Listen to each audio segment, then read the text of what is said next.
और यहां से सूबे के मुखिया योगी आदित्यनाथ ने सपा के आपराधिक डीएनए की दास्तां सुनाई है। सीएम योगी आदित्यनाथ एक एक कर सपा के कारनामे गिनाते हैं।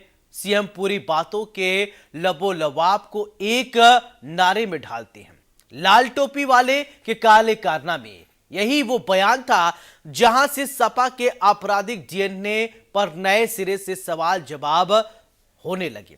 बीजेपी सवाल दागती, सपा जवाब देती, लेकिन उसके बाद से लगातार सपा नेताओं के काले कारनामे सामने आने लगे हैं। ताजा मामला जाली नोटों का सौदागर से जुड़ा हुआ है। सपा नेता निकला, जी हां, जिस पर फिर से सवाल खड़े होने लगे हैं। नमस्कार, मैं हूं सौरभ त्रिपाठी और आप देख रहे हैं प्रदेश का सबसे भरोसेमंद news channel India news Uttar Pradesh Uttarakhand. आज बात होगी फेक करेंसी अकूत सपा नेता की करतूत पर।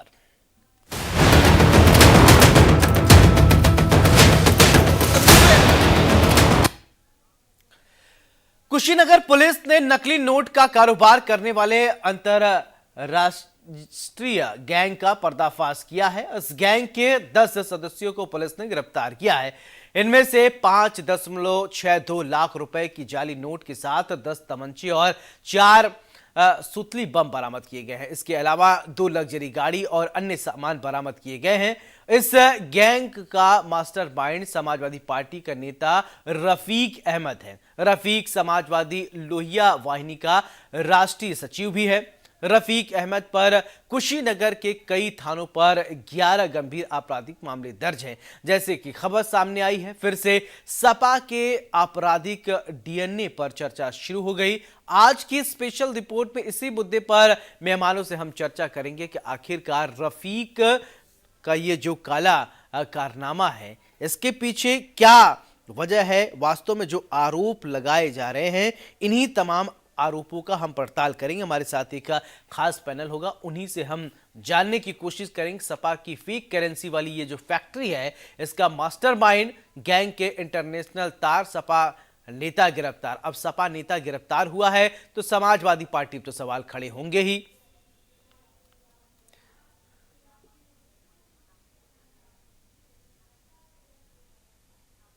चलिए, अब रफीक अहमद की क्राइम कुंडली हम आपको ग्राफिक्स के जरिए समझाने की कोशिश करते हैं कि समझिए कि आखिरकार रफीक अहमद पर 11 आपराधिक मामले दर्ज हैं रफीक अहमद पर।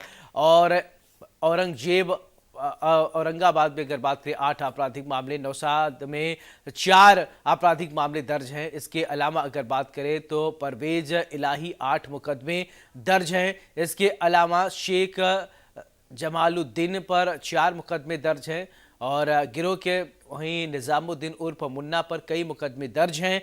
ये कुंडली है। रफीक अहमद पर 11 आपराधिक मामले दर्ज हैं। तो गिरोह की क्राइम कुंडली समझिए रफीक अहमद पर, वहीं औरंगजेब पर 8 आपराधिक मामले दर्ज हैं। तो चलिए, 5,62,000 नकली करेंसी बरामद हुई है। क्या बरामद हुआ वो समझिए। 1 लाख से ज्यादा भारतीय करेंसी बरामद की गई है और 10 तमंचे, 3 जिंदा कारतूस बरामद किए गए हैं और इसके अलावा 4 सुतली बम भी बरामद की गई है। अब सोचिए कि क्या ये करना चाहते थे। 13 मोबाइल, 26 सिम कार्ड, वहीं 10 फर्जी आधार कार्ड, 8 लैपटॉप, 2 लग्जरी गाड़ियां बरामद की गई हैं। यानी ये सिंडिकेट कहां कहां फैला है ये समझना बहुत जरूरी है। 5,62,000 रुपए की नकली करेंसी नोट बरामद की गई है। नकली करेंसी की क्या जरूरत है ये समझना पड़ेगा। तो ये बड़ी जानकारी हम आपको बता रहे हैं। इसी मुद्दे पर आज हम डिबेट करेंगे कि आखिरकार ये जो तार है, ये जो कुंडली है, समाजवादी पार्टी के ये जो नेता है, इन तमाम विषयों को हम समझने की कोशिश करेंगे।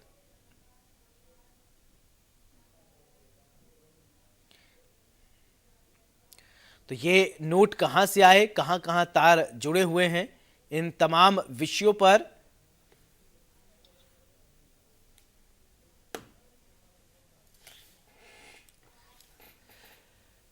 चलिए, लाल टोपी के काले कारनामे हम आपको ग्राफिक के जरिए समझाने की कोशिश करते हैं। क्या कुछ काले कारनामे हैं वो भी समझिए, देखिए। और कुशीनगर में जाली नोट, जाली करेंसी के इंटरनेशनल गिरोह का पर्दाफाश किया गया है।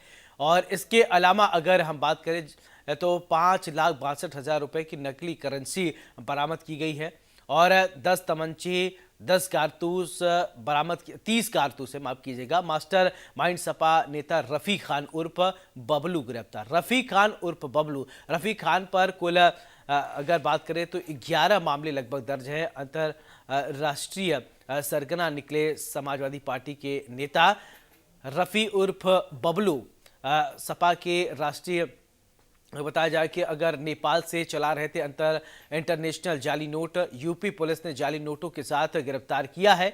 इन तमाम पहलुओं की जांच होगी। जाली नोट इतनी संख्या में क्या कर रहे थे, क्या इनका जो सिंडिकेट फैला हुआ है, कहाँ का सिंडिकेट फैला है। ऐसे में समाजवादी पार्टी से जब जुड़े हुए हैं, नेता हैं, तो सवाल तो उठने लाजमी हैं और जिम्मेदार को उसका जवाब भी देना चाहिए। रफी खान बबलू समेत 10 शातिर अभियुक्त को गिरफ्तार किए गए हैं। पकड़ा गया नौशाद खान भी समाजवादी पार्टी से जुड़ा है। और इस पूरे मामले को लेकर मुख्यमंत्री योगी आदित्यनाथ ने क्या बोला है, चलिए सुनवाते हैं।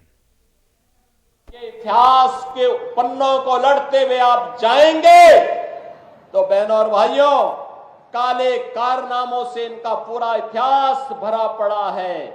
लाल टोपी है लेकिन काले कारनामों के लिए लोग जाने जाते हैं।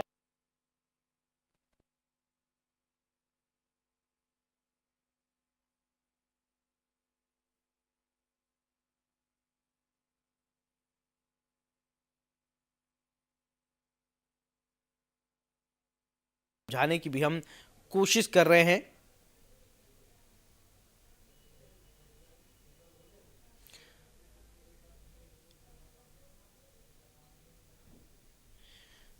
तो ये समझना जरूरी है, फेक करेंसी, अकूत धन सपा नेता के पास ये जो आए हैं, क्या है ये पूरा माजरा समझना है। तो हमारे साथ खास पैनल जुड़ेगा, बात करेंगे, चर्चा करेंगे।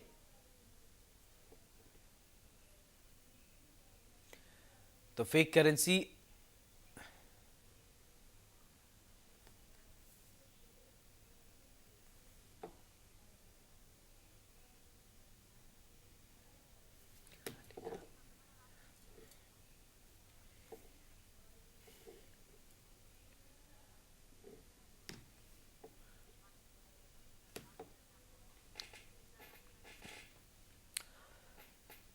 चलिए, हमारे साथ एक खास पैनल जुड़ रहा है और सबसे पहले परिचय, फिर इसके बाद चर्चा की शुरुआत करते हैं। अमित तिवारी जी हमारे साथ हैं, बहुत बहुत स्वागत है।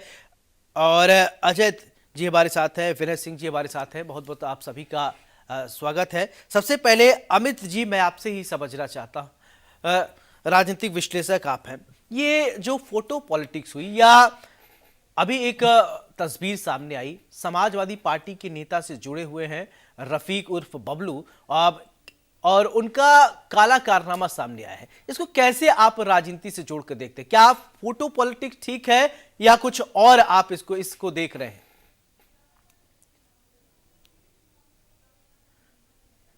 अनम्यूट कीजिएगा अपने आप को। जी, सबसे पहले तो धन्यवाद मुझे बुलाने के लिए और समय देने के लिए।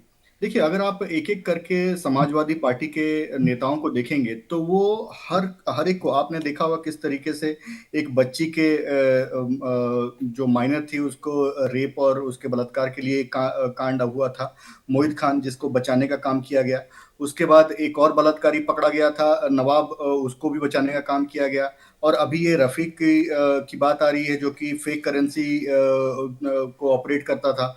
तो एक तरीके से आप देखेंगे, फिर बीच में एक निकला था कि मदरसे में नोट छापे जा रहे हैं, नकली नोट बनाए जा रहे हैं। तो एक तरीके से देखेंगे, अपराधियों का संरक्षण करना, अपराधियों को एक तरीके से पूरी की पूरी संरक्षण करना, उसका बचाव करना, बलात्कारियों का बचाव करना, ये समाजवादी पार्टी का एक पार्टी लाइन बन गई है कि कोई भी अपराधी हो उसका बचाव करना है। और उसके उलट करना क्या है कि समाज को जातियों में बांटना है। आपने देखा होगा एक अपराधी के मारे जाने पर उसकी जाति को लेकर सवाल खड़ा हो जाता है। भैया, वो अपराधी था, वो मारा गया, अब उसको आप एनकाउंटर में मारा गया तो आप उसकी जाति को लेकर कि ये यादव जाति का था, तो इस वजह से उसे मारा गया। अभी देखिए फिर एक अपराधी मारा गया है, उसकी जाति को लेकर कोई उनका ट्वीट वगैरह नहीं आया। तो एक तरीके से अपराध को लेजिटिमेट करना, अपराध को साथ खड़े रहना और अपराधियों के साथ उनकी जो तस्वीरें पाई जाती हैं अपराधियों के साथ, उनकी बहुत पुराना लेन देन है। आपने देखा होगा यूपी के 90 के दशक में जिस वक्त मुलायम सिंह का राज हुआ करता था, उस समय अपराधियों चलिए का ठीक बोलबाला है, हुआ। विनय जी हमारे साथ है, विनय जी बेहतर बताएंगे और विनय जी अच्छा बोलते भी हैं। विनय जी मैं आपसे ये जानना चाहता हूँ, ये रफीक अहमद जिस पर 11 आपराधिक मामले दर्ज हैं और राष्ट्रीय अध्यक्ष जी के साथ उनका फोटो भी है और जाली नोट के साथ बरामद किए गए हैं, क्या है विनय जी ये सब? अनम्यूट कीजिएगा विनय जी। मैं आपकी हर बात को मैं स्वीकार करता हूं। अगर कोई पार्टी से जुड़ा है, समाजवादी पार्टी से, तो समाजवादी पार्टी ऐसे लोगों को प्रोत्साहन नहीं देती है कि जो इस तरह के कार्यों में लीन हो या मां बहनों के साथ बलात्कार करे। जैसे भारतीय जनता पार्टी के सह प्रचारक रहे, मध्य प्रदेश में रहे, क्या वो बनारस में बहन के साथ बीभत्स कुकर्म किया था। समाजवादी पार्टी ऐसे किसी भी व्यक्ति को स्वीकार नहीं करती है जी। और रही बात कुशीनगर की, अगर वह व्यक्ति उससे जुड़ा है तो उससे सजा होनी चाहिए। मैं उस चीज से कतई मैं डिनाई नहीं करता हूं और समाजवादी पार्टी से तमाम लोग जुड़े हुए हैं। अगर कोई ऐसा कार्य करता है तो हम उसका समर्थन नहीं करते। भाई मैं माननीय प्रधानमंत्री जी की तरफ से नीरव मोदी को बगल में बैठा करके देश से बाहर नहीं कराने का समाजवादी पार्टी काम करती है। ऐसे लोगों नहीं को नहीं, पसंद आज नहीं रफीक है। पे बात करते विनय जी, मैंने सोचा बहुत वो गंभीरता आपके से आप कहने बताएंगे, वाला। लेकिन आप कहां से मेरी कहा बात जा तो रहे सुन हैं? लीजिए। देखिए बात तो जुड़ेगी ना। आप अगर कहेंगे एक कांड को लेकर के कहेंगे, पूरे समाजवादी पार्टी को कहेंगे, तो बात तो उठेगी ना। एक आज से कांड पहले नहीं क्या है होता ना रहा? विनय इससे जी, पहले एक क्या कांड होता नहीं रहा? है, एक कांड आयुष नहीं है। पटेल कौन था? मोहित खान का कांड आयुष है, पटेल, मोहित खान का आयुष कांड है, पटेल उसके ऊपर क्या भारतीय कहेंगे जनता आप? पार्टी का सह मोहित खान प्रचारक कौन के था? कांड पे क्या पूरा कहेंगे भारतीय आप? जनता पार्टी उसमें लिप्त है। पूरी अरे भारतीय भैया, जनता पार्टी मोहित लिप्त खान है। के कांड पे क्या कहेंगे? आयुष पटेल के साथ पूरी भारतीय जनता पार्टी लिप्त है। जो क्या बनारस बात में कर रहे हैं आप? जिन्होंने एक के कुकर्म बाद किया एक है। समाजवादी पार्टी के गुंडे सामने आ रहे हैं, आप बोल रहे हैं कोई कांड ही नहीं हो सकता आपके है। भारतीय जनता पार्टी के मध्य प्रदेश में प्रचारक रहे, उसके बाद आप उसकी रिपोर्ट नहीं होने देते। बड़ी मुश्किल से तो रिपोर्ट होती है, फिर आप उसकी जमानत कराते हैं, उसके ऊपर फूलों की वर्षा करते। ये आपके संस्कार होंगे, आपके तहजीब झूठ होंगे। बोल रहे हैं ये आप। भारतीय, यह झूठ समाजवादी बोल रहे हैं पार्टी आप। के आप झूठ समाजवादी बोल रहे, पार्टी का काम झूठ ही है झूठ बोलने वाले, बोलना। समाजवादी पार्टी का काम ही है झूठ झूठ के बोलना, पाठशाला के विद्यार्थी फेक न्यूज चुप फैलाना, रहिए। झूठ प्रोपेगेंडा के फैलाना। पाठशाला के यही विद्यार्थी, झूठ बोलकर ब्रांड आपने अम्बेसडर माननीय 2024 के चुनाव में प्रधानमंत्री जी के जीते सेवक, थे। चुप रहिए, बात सुनिए। झूठ के यही पाठशाला झूठ के बोलकर झूठे आपने विद्यार्थी। 2024 के अच्छा आप विनय लोग- जी, अच्छा आप ठीक है, लोग मान लिया, लेकर ठीक चल है रहे विनय हैं। जी, क्यों झूठ इतने बोलते हैं। आरोप लगते हैं झूठ समाजवादी बोलते हैं पार्टी आप पे? क्यों इतने आरोप हैं? लगते हैं विनय जी? मैं ये आपसे जानना आरोप- चाहता, देखिए आरोप अच्छा, इतने लग रहे आरोप हैं। हम बताएं, भारतीय जनता पार्टी पे आरोप लगते हैं तब तो आप नहीं कहते। कितनी बार आप लोगों ने चलाया कि पूरा भारतीय जनता पार्टी पर हंसी दरिंदा है? अगर उसके 3 कार्यकर्ताओं ने किया, कितनी बार आप लोगों ने चलाया? नहीं तो क्या आप कोई रफीक, मतलब नहीं आप होती क्या है। बचा रहे हैं? नहीं बचा नहीं रहे, हम तो कह रहे हैं अगर वो उसमें लिप्त है, हाँ। बिना जाति और धर्म देखे हुए, और सही कार्रवाई करनी चाहिए। अगर मैं- लिप्त है तो उसके ऊपर कार्रवाई होनी चाहिए। ठीक है, अजय तिवारी जी के होनी पास मैं चाहिए। जाऊंगा। ठीक है विनय जी, आपकी बात आ गई, फिर इसके बाद हैं? मैं चर्चा तो आगे भारतीय जनता बढ़ा। पार्टी अजय पर तिवारी जी, दरिंदा तो है, ये आप देखिए कर देंगे आरोप पूरी। प्रत्यारोप लगते रहते हैं। मैं एक बात आपसे ये जानना चाहता हूं, आप तो राजनीतिक विश्लेषक है। अभी विनय जी ने कहा कि इस भारतीय जनता पार्टी पर जब आरोप लगते तो आप लोग नहीं बोलते हैं, समाजवादी पार्टी पर आरोप लगते तो बोलते हैं, ऐसा नहीं है। मैं ये जानना चाहता हूं कि आखिरकार क्यों समाजवादी पार्टी को ही ज्यादा कटघरे में खड़ा किया जा रहा है, वजह क्या है? आदरणीय, सबसे पहले तो मैं आपके चैनल के माध्यम से भारत देश की 140 करोड़ जनता को यह कहना चाहता हूं कि जागरूक हो। आज जनता जागेगी तो बलात्कार रुकेगा। आज जिस तरह से कुशीनगर के इलाके में जितना रकम पकड़ा गया है, जितना 2 नंबर का इस तरह का नोट पकड़ा गया है, ये क्या है? नरेंद्र मोदी प्रधानमंत्री जी ने नोटबंदी का काम किया था। वह नोटबंदी ओरिजिनल नोटबंदी, जिसको बंद करने के बाद आज भारत देश में जिस तरह से घुसपैठिया, जिस तरह से रोहिंग्या, जिस तरह से नाइजीरिया के लोग इस नोएडा और ग्रेटर नोएडा में रह करके नोटों का व्यापार कर रहे हैं, जिस तरह से अफीम और चरस का व्यापार कर रहे हैं, ये नेता भारतीय जनता पार्टी के प्रवक्ता ने, अभी सपा के प्रवक्ता ने जिस तरह की बातें की, सिर्फ वह एक राजनीति है। राजनीति से इसे मत देखिए। एक बलात्कार किसी राजनीति से नहीं जुड़ सकता। बिल्कुल एक अपराध नोट गलत- अपराधी होता है, चाहे वो किसी किसी राजनीति से भी नहीं पार्टी छप जुड़ा है। सकता। बिल्कुल आप चुप रहिए आदरणीय, जब मैं बात कर रहा हूं आप बीच में मत बोलिए, मेरी बात को ध्यान से सुनिए। नहीं, इस अगर देश मैं को सवाल अगर नहीं पूछूंगा तो कौन बोलेगा? समरसता और समानता चाहिए। तिवारी जी, समरसता और समानता मेरा काम चाहिए। है सवाल पूछना। अगर मैं नहीं पूछूंगा, एक मैं प्रवक्ता कनेक्ट बात नहीं कर रहा कराऊंगा है। तो आप करेंगे। अगर मैं कनेक्ट नहीं कराऊंगा तो आप बोलेंगे। आप बताइए, एंकर बन जाइए, एक बलात्कार आप पर एंकर एक बन प्रवक्ता जाइए। किस तरह से बोल रहा है? सपा का यदि कोई व्यक्ति पकड़ा गया है, नहीं नहीं अजय तिवारी, आप एंकर बन जाइए, आप गिरफ्तारी मुझे होनी रोक चाहिए। रहे हैं। मेरा काम है सबको। चलिए ठीक है, आपका टाइम आप। अरे साहब सुनिए, एक ही भाजपा का स्क्रिप्ट लेके बैठे, अब झूठ के पाठशाला का पढ़ लेने दीजिए। बात भाजपा की नहीं है, पूरी पढ़ लेने दीजिए भाजपा हो या कांग्रेस हो या सपा हो, ये गलत का स्क्रिप्टेड लोग मतलब हैं। गलत होता है। ये सब झूठ के तिवारी, पाठशाला अजय के तिवारी जी, ब्रांड मैंने एम्बेसडर। आपसे जो तुलना किया पूछा था वो आपने नहीं बताया। आप तो राजनीतिक बताइए, विश्लेषक बताइए, सर, बताइए, आप किसी बताइए। राजनीति से नहीं है, ना आप ना भारतीय जनता पार्टी के हैं और ना ही आप समाजवादी ना, पार्टी के। मैं तो गलत चाहता हूँ है। निष्पक्ष आप विश्लेषण कीजिए आप। ना ना ये निष्पक्ष बताइए, क्या कैसे पूछना करेंगे? चाहते हैं, बताइए। हाथ में इनके स्क्रिप्ट है भाजपा का, कैसे निष्पक्ष रहेंगे ये? कैसे निष्पक्ष नहीं है? कैसे मैं भारतीय कैसे जनता पार्टी के निष्पक्ष है? सपोर्ट में बात कर रहा हूं? कैसे सपोर्ट में बात कर रहा हूं? आप किसी बलात्कार को तवज्जो देंगे? किसी गलत नोट छापने वाले को तवज्जो तो देंगे? बनारस में बलात्कारी जो था भारतीय जनता पार्टी का सह प्रचारक था, पूरी भारतीय केवल जनता बनारस में पार्टी हुआ है? क्या हुआ? बलात्कार बनारस में हुआ, अभी बंगाल में बनारस हुआ, में हुआ। आसाम में हुआ, दिल्ली में हुआ। अरे सबकी समीक्षा होनी चाहिए। भारतीय जनता पार्टी मान्यता प्राप्त विद्यालय के महिला प्रमोशन विद्यालय के संस्थापक चिन्मय आनंद कौन है? हमें बताइए आप। मैं इसीलिए तो कहना चाहता हूं कि जनता को अच्छा जागरूक नहीं, होना चलिए होगा। आप लोग जनता जब मैं एक बात ये समझना चाहता हूं। ठीक है, आप लोग गंभीरता चर्चा कर रहे हैं। चलिए विनय जी, मैं आपसे शुरू करता हूं। राजनीति और अपराधी का ये जो कॉकटेल हो गया हमारे समाज के लिए ठीक नहीं। आप बेहतर समझते हैं, देखते हैं, तो क्या इससे कॉकटेल नहीं होना चाहिए ना? बिल्कुल जानते हैं, जब ये दिक्कत कब होती है, जब हमारे देश के प्रधानमंत्री खड़ा होके कहते हैं ये 70,000 करोड़ के घोटालेबाज है, फिर दूसरे दिन अपने आप वॉशिंग मशीन में उसे धुल करके पार्टी में शामिल कर लेते हैं, पद दे देते हैं। जैसे अजीत पवार, जैसे अशोक चौहान, ऐसे बहुत सारे नाम हैं। तो भारतीय जनता पार्टी के पास एक जो वॉशिंग मशीन है, देश के जितने बेईमान, जितने भ्रष्ट, जितने बलात्कारी, जितने भी अपराधी हैं, सबको अपने वॉशिंग मशीन में धुलती है। तो वो राजनीति कहां रह जाएगा स्वच्छ? आप बताइए कैसे रह जाएगा? नहीं, ऐसे लोगों को राजनीति से दूर रहना चाहिए। नहीं विनय जी, आप तो सही आप बताएं। ये बिल्कुल मैं कह रहा हूं, तो कैसे दूर रखेंगे? जब भारतीय जनता पार्टी उसका जो है झूठ की पाठशाला चलाती है, स्क्रिप्ट लिखती है, वॉशिंग मशीन उसकी पूरी झूठ की बुनियाद पे ही टिकी है, पूरी उसकी विचारधारा टिकी है। हाँ। तो कैसे राजनीति को देखिए, राजनीति कितना गंदा चलिए होता है। अमित तिवारी जी, ठीक है अमित तिवारी जी, मेरा सवाल आपसे, विनय जी जो आरोप लगा रहे कि ऐसा कौन सा वॉशिंग मशीन आपने रखा है आप धुल देते हैं सब पाक साफ हो जाते हैं?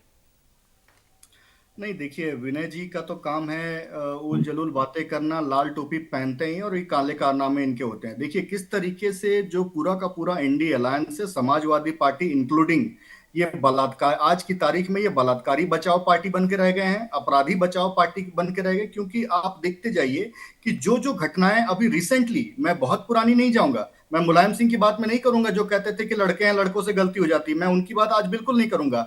मात्र मैं पिछले 30 दिन की बात करूंगा। एक एक अपराध उठाइए और समाजवादी पार्टी का उस अपराधी के अगेंस्ट, उस अपराधी के साथ आप उसको खड़े हुए पाए कुशीनगर में अभी एक भाजपा नेता के लड़के डकैती के ऊपर एनकाउंटर हुआ, समाजवादी कौन खड़े थे उसके साथ? समाजवादी पार्टी के नेता खड़े थे। किस तरीके से बलात्कारी मोहित खान, इनके अयोध्या का, फैजाबाद का जो सांसद है, उसका नजदीकी मोहित खान बलात्कार में पाया जाता है, उसके साथ कौन खड़ा होता है? समाजवादी पार्टी के नेता। और ये तक कहने में नहीं घबराते हैं कि जो पीड़िता है उसका नार्को टेस्ट कराओ।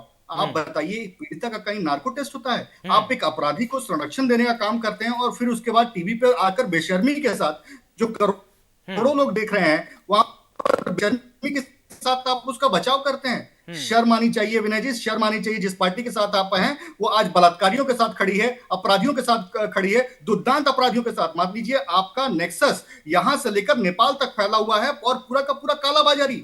मतलब समझिए कि आप क्या बोल रहे थे 2024 के चुनाव में। जो पार्टी ये कहती थी कि संविधान खतरे में है, आज उसका नेता, आज उसके पार्टी का कार्यकर्ता नकली नोट छाप रहा है। मतलब नहीं, विनय जी ने कह दिया है कि चैनल पे बैठकर कार्रवाई होगी और शायद कार्रवाई करेंगे विनय जी।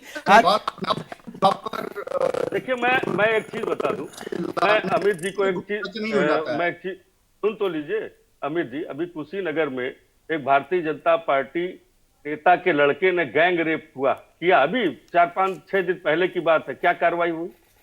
भाजपा के लोग करते हैं, तो वो क्या कार्रवाई होगी, होता है? कार्रवाई होगी। अरे आपको कहाँ क्या, होगी? आपके यहाँ पे आप ये ये अदालत बताओ, नहीं है ना आप एक बात विनय जी, ये सुनिए, अदालत नहीं है ना। पूरी बात कम तो से सुनिए, कम मेरी वहां बात पर तो सुनिए। कार्रवाई हो रही है, दर्ज हो रहा है कुछ। अरे और बात तो किस एंगल सुनिए। से आप उस भारतीय जनता पार्टी के साथ जोड़ रहे हैं?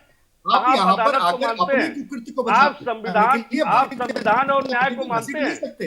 आप संविधान आपका और न्याय स्टैंड को ना, मानते हैं? आपका स्टैंड बंगाल में आज बात तो इतनी बड़ी सुनिए। घटना हो जाती है ना, आपका स्टैंड वहां क्लियर है। बंगाल में आज इतनी बड़ी घटना हो जाती है ठीक ना, है, आपका स्टैंड वहां ठीक है। क्लियर है। किसी और राज्य अजय में तिवारी जी, तिरुपति ठीक है के सर, ऊपर आप में दोनों की आपका बात स्टैंड आगे। क्लियर विनय नहीं जी, है। अजय तिवारी जी इस को, तरीके से अजय तिवारी जी, मैं आपसे ये समझना चाहता हूं, ये राजनीति में जो अपराधीकरण, राजनीति प्लस अपराध का ये जो कॉकटेल है, ये गलत हो रहा है, और ये विनय जी भी मानते हैं और ये हमारे बीजेपी के प्रवक्ता भी मानते हैं।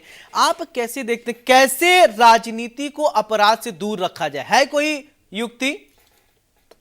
देखिए, मैंने पहले भी कहा है, बहुत से न्यूज चैनल पर कहा है, इस देश का आईएएस और आईपीएस पंगु बना दिया गया है। इस देश के आईएएस आईपीएस को यह राजनेता अपनी कठपुतली बना करके रखते हैं। एक आईएएस और आईपीएस के माथे पर वह चिन्ह होता है जो भारत के किसी भी व्यक्ति के माथे पर नहीं होता है। इसको पंगु बनाकर आज आप एक बलात्कार की बात कर रहे हैं, सैकड़ों बलात्कार गरीबों के हो रहे हैं, उनका उजागर नहीं होता। दिल्ली, महाराष्ट्र, बंगाल या हरियाणा या गुजरात के अंदर बलात्कार हो रहा है, कोई उजागर नहीं होता। लेकिन जब ये पार्टियां, जब ये राजनीतिक दल के लोग एक दूसरे के साथ खेल खेलने की कोशिश करते हैं, उस समय ये भूल जाते हैं कि दूसरे की बेटी भी हमारी बेटी हो सकती है। यह आज बयान कर रहे हैं, ये आज बात कर रहे हैं कि हमारा इससे कोई लेना देना नहीं है, बलात्कार उसने किया, यानी उसने किया, आप उस पर आरोप लगा रहे हैं। बिल्कुल। आप ये क्यों भूल रहे हैं कि किसी भी दल का व्यक्ति हो, यदि वह बलात्कारी है तो निश्चित तौर से मैं सुप्रीम कोर्ट से आपके चैनल के माध्यम से अपील करता हूं, एक ऐसी सजा बनानी चाहिए जिसकी कोई जांच करने की ज्यादा टाइम ना हो, 1 महीने के अंदर जांच हो और बाकायदे रोड पर उसे फांसी दी जाए, ताकि लोगों को डर पैदा हो। प्रधानमंत्री नरेंद्र मोदी ने अभी कुछ ही दिन पहले कहा है कि लोगों के अंदर डर पैदा होना चाहिए। वो डर कब पैदा होगा? एक हत्यारा हत्या करके निकल जाता है, एक बलात्कारी। चलिए विनय जी, एक फाइनल कमेंट छोटा सा मैं आपसे लूंगा, ठीक है, फिर इसके बाद वाइंड अप करेंगे। आप ये मानते हैं अपराधी का कोई जात पात नहीं होता, वो किसी जात पर संप्रदाय को, लेकिन वो सिर्फ अपराधी होता है? विनय जी, आप इस बात से सहमत हैं? विनय सिंह जी? बिल्कुल मानता हूं कि किसी भी अपराधी की कोई जात पात नहीं होती, अपराधी मतलब नहीं, विनय सिंह जी, क्योंकि अभी कल ही ऐसा मुद्दा हुआ था, अपराधी की भी जात बताई जा रही थी। मैं बताऊं, किसी भी अपराधी की कोई जाति नहीं होती, तो कोई भी हो तो अपराध में लिप्त है तो वो सिर्फ अपराधी, उसकी एक ही जाति है, अपराधी, और उसको सजा होनी चाहिए। चलिए, बहुत अच्छी बात, कल आपने कम से कम मान तो लिया। ये दूसरी चीज और सुन लीजिए, लेकिन न्याय जिंदा होना चाहिए। न्याय उत्तर प्रदेश में जिंदा रहना चाहिए। न्याय को, संविधान को, भारतीय जनता पार्टी को मानना चाहिए। कम से कम कुछ चीजें हैं जो न्याय प्रक्रिया में जाने देना चाहिए, और न्याय किसी भी व्यक्ति के साथ, वह चाहे अपराधी, क्योंकि अभी तुरंत वो साबित तो हो नहीं गया, आप उसे जान से मार देंगे। अभी देखिए अनुज प्रताप सिंह को इन लोगों ने, इनकाउंटर क्या है? इनकाउंटर एक्सीडेंटल होता है, घर से पकड़ करके ले आकर के मार देने वाले को इनकाउंटर नहीं, हत्या कहते। तो ये उत्तर प्रदेश जो है पूरी तरह से जिस तरह का नंगा नाच, चलिए अब मान के चलते हैं कि अभी जो आज नकली नोट के साथ पकड़े गए हैं उन पर आप विशेष कार्रवाई करेंगे और आप देखेंगे। विनय जी, इतना तो आश्वस्त कर दीजिए, फिर इसके बाद धन्यवाद। जाति और धर्म को देख करके नहीं। चलिए विनय जी, बहुत बहुत शुक्रिया आपका। अमित जी आपका शुक्रिया, अभय जी आपका भी बहुत बहुत शुक्रिया हमारे साथ स्पेशल रिपोर्ट में जुड़ने के लिए। तो आज रफीक उर्फ बबलू करेंसी, नकली करेंसी के साथ पकड़े गए हैं। इनका तार जो है समाजवादी पार्टी से जुड़ा हुआ है। एक सवाल ये उठता है कि कुछ अपराधी जो निकल रहे हैं उनके तार जो समाजवादी पार्टी से जुड़े हैं, इसके पीछे वजह क्या है? और सवाल ये कि आखिरकार अपराध और राजनीति का ये कॉकटेल कब तक चलेगा? साफ सुथरी राजनीति क्या हो पाएगा इस देश में या नहीं, ये एक बड़ा सवाल है। और इसी के साथ स्पेशल रिपोर्ट में मेरे साथ फिलहाल इतना ही। नमस्कार।